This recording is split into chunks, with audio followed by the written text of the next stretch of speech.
Grisly crime from past. The Mad Major, a true story. 5 blows with a rolling pin ended the life of 25-year-old prostitute Olive Young. She was bludgeoned to death in her basement flat in Fulham by a man who called himself Major True, and to make sure, the murderer thrust a towel down her throat and strangled her with the girdle of a dressing gown. Then True dragged the corpse into the bathroom and left it lying on the floor. He took his time, arranging a couple of pillows in the bed to make it look as though someone was asleep. Methodically, he went through the woman's possession, taking £8 along with the best of her jewelry. And he was still there when the prostitute's cleaning lady arrived.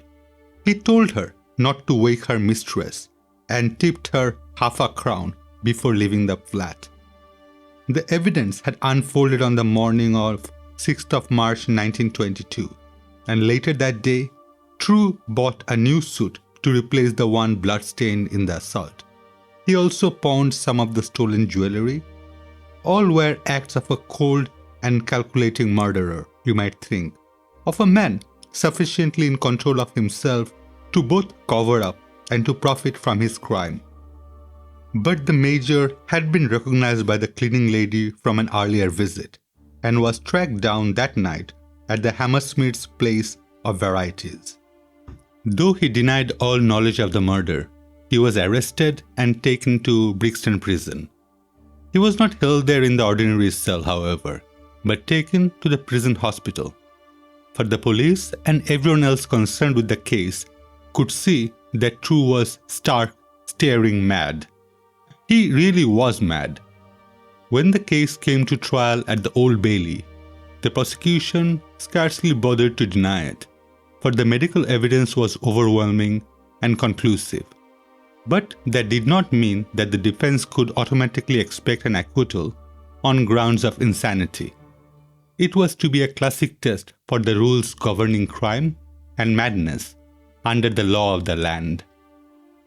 From his childhood, Ronald True had always been thought odd, and when he grew to manhood, he became addicted to morphine, which cannot have helped his mental balance.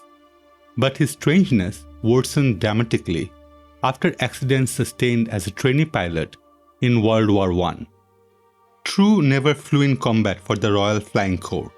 He suffered a bad crash at Farnborough, which resulted in concussion and left him unconscious for 2 days. After a second, less serious accident at Gosport, he was invalidated out of the Corps.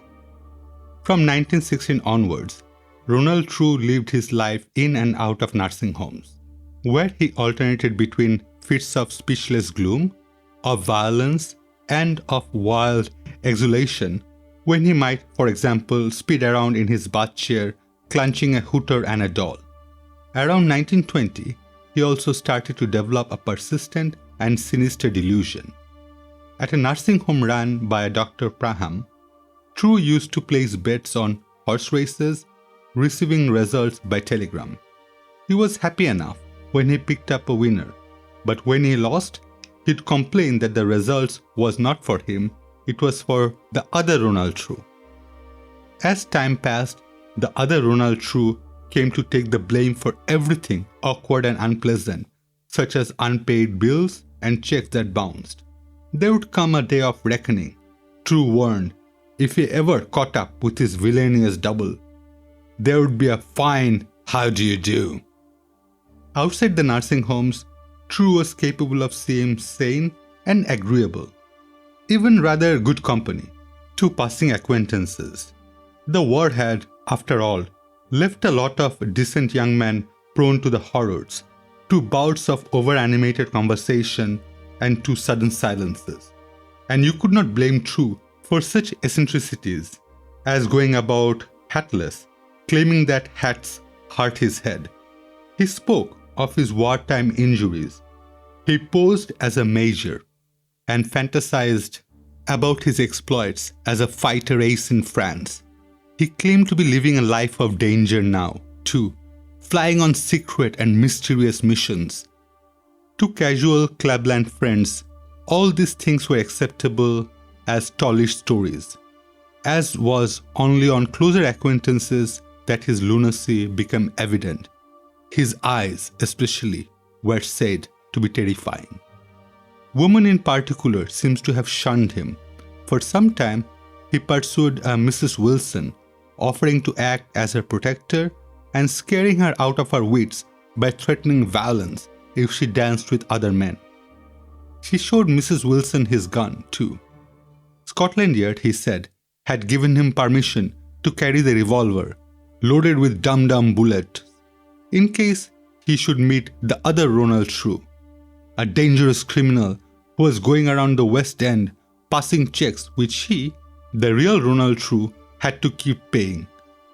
Mrs. Wilson tried her best to escape the lunatic's attention and finally freed herself from him in February 1922. That was when Ronald True started pursuing the ill-fated prostitute Olive Young, alias Gertrude Yates. After an early and sinister encounter, she, like Mrs. Wilson, perceived his derangement and tried to have nothing to do with him. But he was relentless in pursuit, phoning incessantly and trying to arrange meetings. True was also falling in debt, and signals seems to have got crossed in his brain. His shadow self and the woman who shunned him seems to have fused into one. For 2 weeks before the night of the murder, True was telling his acquaintances that he would shortly be going to a basement flat in Fulham to shoot a man who owed him money. Late on the night on 5th of March 1922, he was waiting on Olive Young's doorstep. Exhausted, no doubt by his prosecutions and anxious to avoid a scene, she finally let the murderer in. When his case came to trial, the defense had no trouble in producing evidence of True's insanity. Even in prison, he had exhibited his crazy cunning, managing to escape from his own cell and attain that of another killer with the declared intention of forming a murderers' club. But the prosecution looked coldly at the case in relation to the law. Here was a man in debt who murdered a prostitute for her money and took some trouble to conceal the event afterwards. Mad or not, he knew what he was doing, and under the Magnity rules, that prohibited a plea of insanity.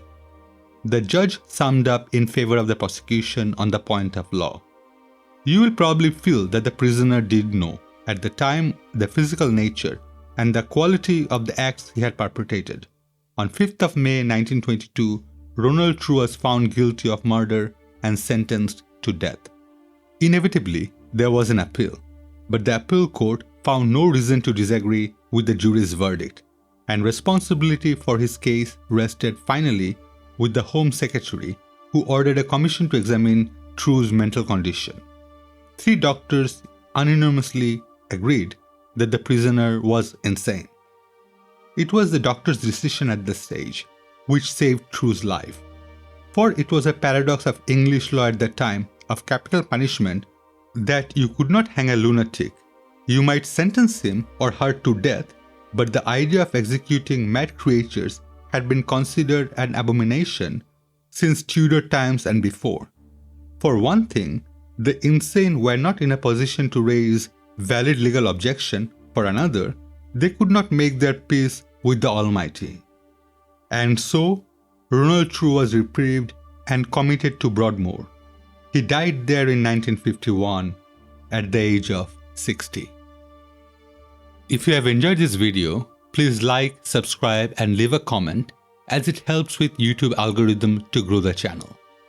You'd find similar contents in my other videos. Have a safe day. Signing off.